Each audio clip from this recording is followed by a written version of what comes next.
Bonjour, je m'appelle Milena Santoro, je suis de l'Université Georgetown où j'enseigne la culture, la littérature québécoise et aussi je suis la référente du pôle Washington de l'Institut des Amériques. Bonjour, je m'appelle Laura Caillé, je suis doctorante en droit international à l'Université d'Aix-Marseille, anciennement coordinatrice du pôle Washington de l'Institut des Amériques où j'ai eu la chance de travailler avec Milena Santoro comme référente. Et mes recherches portent sur les stratégies plurielles d'accès à la justice des femmes autochtones avec notamment des enquêtes de terrain multiscalaires, mais en partie au Guatemala auprès des femmes mayas-caxicaines. Justement, c'est cet intérêt commun pour les études autochtones et surtout pour les droits des autochtones qui nous a menés à proposer cet atelier, n'est-ce pas?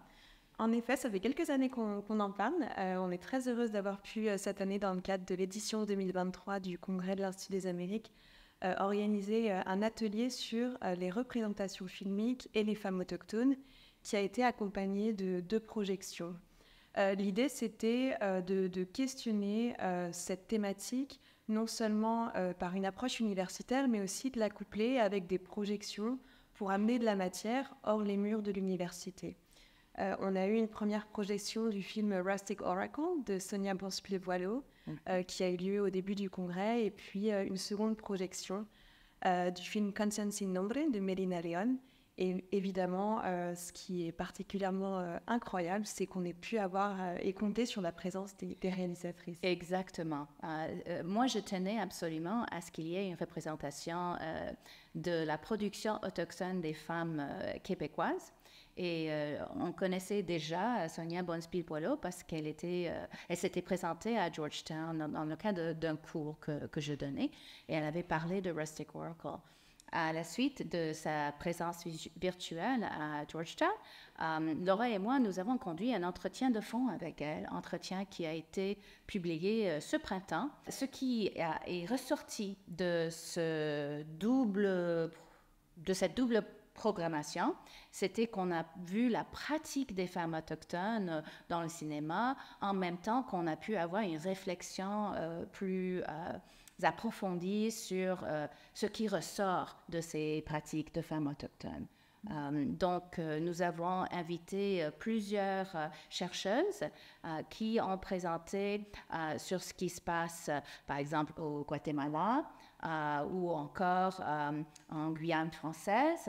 Et ce qui est ressorti de ces présentations, c'était justement qu'il y avait des enjeux communs. Effectivement, c'était très intéressant pour nous d'avoir une perspective transaméricaine. Alors évidemment, c'est le lieu pour le faire, puisque l'Institut des Amériques porte en son cœur cette perspective-là. Mais au-delà de cet aspect, la transversalité a permis aussi de mettre en avant des points communs entre les réalisations filmiques portées par les femmes autochtones, mais aussi celles qui sont portées par des alliés non autochtones. Et c'était le cas notamment de Olivia Braconnier, qui a réalisé un documentaire avec une femme autochtone qu'elle a rencontrée, qu'elle a suivie, avec qui elle a collaboré. Et pour le coup, c'était aussi un exemple, moi, qui m'a particulièrement marquée, d'autant qu'on a parlé de la Guyane française, qui souffre d'une invisibilité qui pose question. Donc ça, c'était vraiment, en tout cas, cette diversité géographique, je l'ai trouvée très intéressante. Et elle a mis l'accent sur des points communs, et moi, en tout cas, un élément qui m'a particulièrement marquée, c'est cette idée de justice qui me paraît transversale à toutes les réalisations filmiques qu'on a pu aborder dans les ateliers. En tant que juriste, quand je pense à la justice, évidemment, j'imagine les institutions étatiques ou les institutions autochtones de recherche de justice, ou les systèmes juridiques autochtones plutôt. Mais là, ce qu'on a vu, c'est que les femmes autochtones se sont saisies de la caméra pour faire de la lumière sur des problématiques auxquelles elles font face. Je pense notamment à Sonia Bonspil-Voileau, qui parle de la crise des femmes autochtones disparues et assassinées au Canada. Exactement. Peut-être que tu viens revenir Oui, sur absolument. En fait, il y a eu un rapport publié en 2019 qui, d'abord soulignait que c'était un véritable génocide, que cette vague de disparition de femmes autochtones qui n'ont pas été retrouvées. Le rapport a souligné le fait qu'il est très difficile d'établir des statistiques Les statistiques varient entre 1000 et 5000 femmes autochtones disparues et assassinées depuis 40 ans. Mais parce que certains de ces crimes n'ont pas été rapportés à la police n'a pas classifié certains crimes comme des assassinats ou des disparitions. Bref, il est très difficile d'établir des chiffres exacts, mais les communautés vivent ces disparitions d'une façon viscérale et essayent d'attirer l'attention sur ce problème depuis très longtemps. Donc, Sonia Bonspil-Boileau elle-même a une expérience personnelle de l'effet de ces disparitions dans une communauté. Et donc, elle avait vraiment au cœur de faire un film qui traitait de cette problématique-là. Mais elle a choisi d'aborder la question à travers les yeux d'une jeune fille, Ivy, qui a 8 ans et dont la sœur disparaît. Et de cette manière-là, elle arrive à nous faire entrer dans la situation de la communauté, dans la situation de cette famille, de la manière la plus empathique possible, parce qu'il est absolument naturel de s'identifier à une jeune personne comme Ivy. Et parce qu'on voit cet incident à travers ses yeux à elle, on ne perd pas de vue non plus le sens de l'humour, le sens du jeu, le naturel des enfants qui, malgré les difficultés, arrivent à trouver de la lumière et, dans son cas à elle, une fleur qu'elle arrose et qu'elle fait vivre. Et donc, c'est symbolique finalement de cette résilience des femmes autochtones dans des situations épouvantables, mais qui arrivent quand même à poser leur identité, à poursuivre pas à pas leur destin et à créer au sein de tout ça des espaces d'espoir et des espaces d'amour. Donc le film qu'on a vu a suscité une réponse immédiate du public, de sympathie. Donc c'est une bonne manière de conscientiser le public à ces problèmes, mais aussi de faire en sorte que ça ne soit pas en fait une statistique, mais vraiment quelque chose auquel on peut s'identifier. Effectivement, c'est quelque chose qu'on a beaucoup exploré lors de l'atelier. Le film, non seulement comme visant à accroître la représentation des femmes autochtones, des problématiques auxquelles elles font face. Hier, on a discuté d'autres films qui parlent de la violence, ou plutôt des violences intersectionnelles auxquelles font face les femmes mayas caxicaines au Guatemala.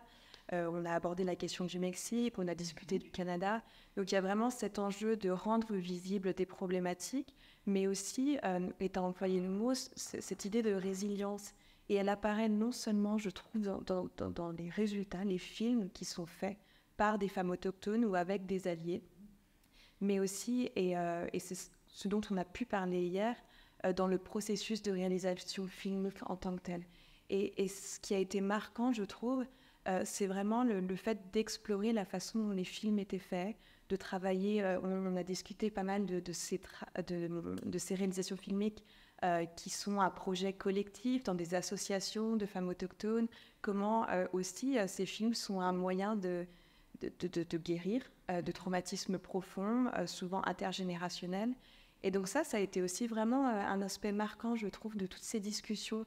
Le film comme fin, c'est-à-dire comme possibilité d'améliorer les représentations, d'apporter davantage de visibilité, mais aussi comme moyen de guérison, d'empouvoirment, de création, ou plutôt valorisation du collectif, et puis aussi de transmission d'une identité autochtone et de revalorisation du rôle des femmes autochtones, ce qui est revenu plusieurs fois dans cette transmission culturelle. Et leur agentivité, parce que très souvent, face à un traumatisme collectif, il y a le sentiment d'un manque d'agentivité. Et dans le cas de ces femmes autochtones, prendre la caméra, prendre la parole, relève de cette revendication, d'avoir une agentivité face à ce qui leur arrive et de produire quelque chose de beau et de valorisant. Dans les études cinématographiques autochtones, on parle très souvent de souveraineté visuelle. Le terme vient d'un travail de Michel Rahira aux États-Unis, et en anglais c'est Visual Sovereignty. Et c'est cette idée de la réappropriation des outils de création des colonisateurs à des fins d'agentivité autochtone.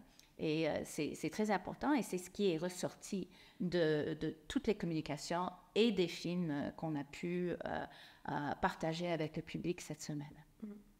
Donc j'espère vivement qu'on aura la chance de continuer de nouveau d'explorer ces questions, pourquoi pas dans une prochaine édition du congrès. Absolument.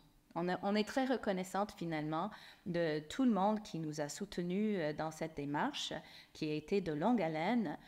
L'équipe de l'Institut des Amériques a été d'une générosité exemplaire. Et puis aussi les cinéastes elles-mêmes qui sont venus de loin pour justement avoir ces dialogues et des discussions, pour développer la réciprocité, les échanges et peut-être, qui sait, d'autant plus d'alliés.